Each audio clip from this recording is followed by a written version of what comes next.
آپ کا لیکچر سن رہا تھا، اس میں آپ کو سوال آیا کہ جو عقیدے میرے خراب ہیں، جو اب ٹھیک ہیں، اور میرے والدین کے عقیدے ٹھیک نہیں، میں ان کو سمجھاؤں؟ تو آپ نے کہا بالکل سمجھائیں، لیکن ادب سے سمجھائیں جی ان کو۔ جی اچھا، اسی طریقے سے ماں کو اف تک نہیں کرنا، ماں باپ کو۔ آپ شادی پسند کی کرنا چاہتے ہیں، اس کا رائٹ آپ کو ہے۔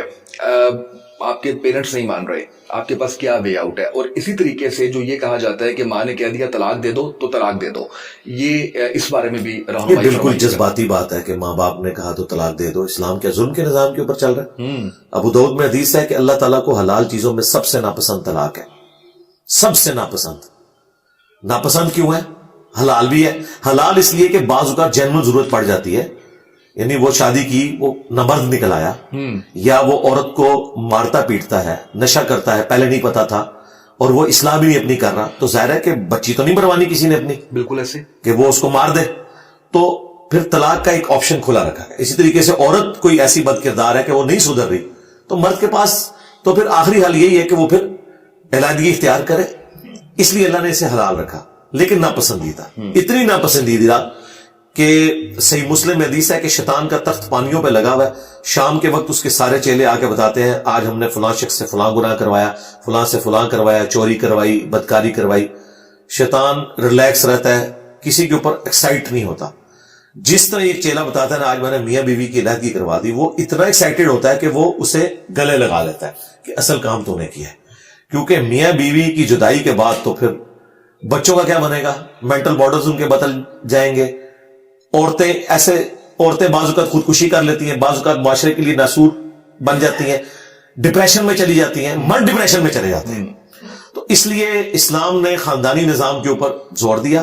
اب رہا یہ مسئلہ کہ ماں باپ جو ہے وہ کہیں کہ طلاق دے دو، تو اسلام کے مزاج میں تو کہیں نہیں بیٹھتا یہ۔ اسلام تو کہہ رہا ہے آخری وقت تک آپ نے رشتہ نبھانا ہے۔ ان کے پاس ایک روایت ہے بخاری کی کہ حضرت ابراہیم علیہ السلام جب ملنے آئے حضرت اسماعیل علیہ السلام کو ان کی غیر موجودگی میں، تو جاتے ہوئے انہوں نے پیغام دیا ان کے لیے، وہ گھر پہ نہیں تھے، کہ اپنے گھر کی چوکھٹ بدل لینا۔ یہ کوڈ ورڈ میں انہوں نے بات کی۔ تو جب ان کی بیوی نے ان کو بتایا تو انہوں نے اپنی بیوی کو طلاق دے دی کہ ابراہیم علیہ السلام نے یہ میسج دیا تھا کہ یہ عورت درست نہیں ہے۔ ٹھیک، اس کی پلی لے کے یہ کہتے ہیں باپ کے کہنے کے اوپر کرو۔ بھئی وہ باپ وہ تھا جسے وحی کی تائید حاصل تھی، یہ لیگیسی آگے نہیں چلی ہے۔ نبی علیہ السلام نے تو آخری درجے تک کوشش کی ہے کہ طلاق نہ ہو۔ آپ علیہ السلام نے کبھی اس چیز کو پروموٹ نہیں کیا کہ کوئی کسی کو طلاق دے، بلکہ اس کے الٹ ملتا ہے کہ آپ علیہ السلام نے آخری درجے تک لوگوں کو ایمفسائز کیا ہے۔ قرآن میں نقل ہوا ہے کہ حضرت زینب اور زید ابن حارثہ کا آپس میں رشتہ ہے، وہ ہاشمی خاندان سے تھی اور یہ غلام تھے، وہ نہیں نبھ رہی تھی، اور قرآن کے الفاظ ہے کہ تم بار بار کہتے تھے زید سے کہ کمپرومائز کرو اور اس رشتے کو چلاؤ۔ الٹیمیٹلی خیر وہ رشتہ چل نہیں سکا، لیکن نبی علیہ السلام کی اپروچ یہی تھی کہ نہیں، کمپرومائز کر کے چلاؤ۔ بخاری مسلم میں حدیث ہے عورت ٹیڑھی پسلی سے پیدا ہوئی ہے، اسے سیدھا کرنے کی کوشش نہ کرو ورنہ توڑ بیٹھو گے، اور اسے توڑنا طلاق دینا ہے، اس سے نفع حاصل کرو۔ صحیح مسلم میں حدیث ہے یہ دنیا برتنے کی جگہ سب سے بہترین سرمایہ نیک بیوی ہے۔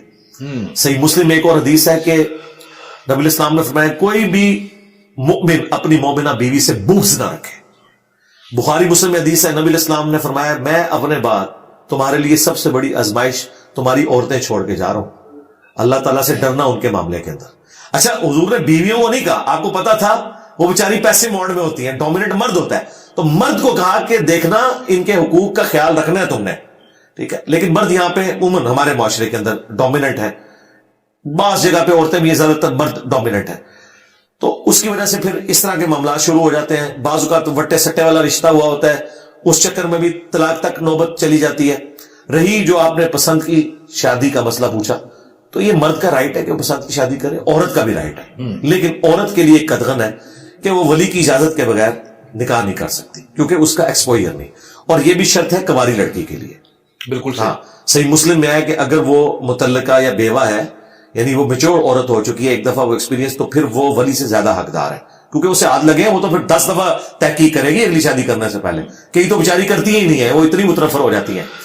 لیکن پہلی شادی جو ہے جو کنواری عورت کی ہے، وہ ولی یعنی اس کے باپ نہیں ہے تو چچا، بڑا بھائی، اس کو انوالو کیے بغیر نہیں کر سکتی، کیونکہ معاشرے میں ایکسپوئر ہے ان لوگوں کا، وہ پتہ کروائیں گے۔ عورتیں بیچاری فوراً امپریس ہو جاتی ہیں مردوں سے، انہیں یہ نہیں پتا کہ یہ کوئی ایک